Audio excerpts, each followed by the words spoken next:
Flip-flopping is nothing new to politics, especially in an election year, and both incumbent Governor Pat Quinn and Republican challenger Bruce Rauner have altered their positions on some key issues, namely the state income tax and minimum wage.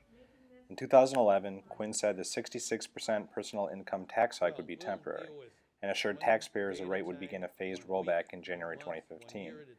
For those who have been following the governor's race, you're more than likely aware Quinn wants to make the 5% income tax rate permanent. But he recently told the Daily Herald he never explicitly said it would be temporary. Here's Quinn in 2011 following the passage of the income tax increase, and then again in September 2014. I guess 1 point of the income tax, 1%, is temporary for 4 years. It will fall to 3.75 at the end of that time. And then we have a debt restriction. No, I did not. Not in the whole campaign I did not. The legislature decided it wanted to do this on a temporary basis. When I signed the bill, that very day I signed it, I said, when I was asked the question, is it permanent?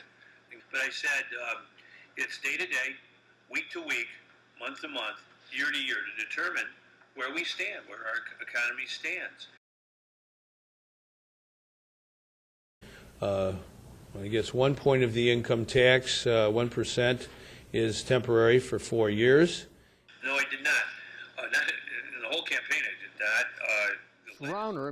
Then there's Rauner's position on raising the minimum wage.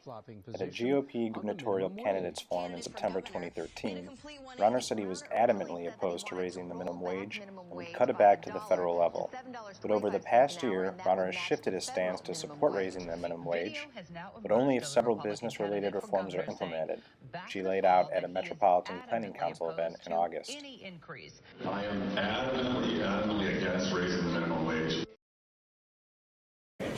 Are you in favor of cutting the minimum wage back to the federal level? I support raising Illinois' minimum wage, phasing that in over time, if it's combined with pro-small business reforms so businesses can afford to pay a higher minimum wage and Illinois is more competitive.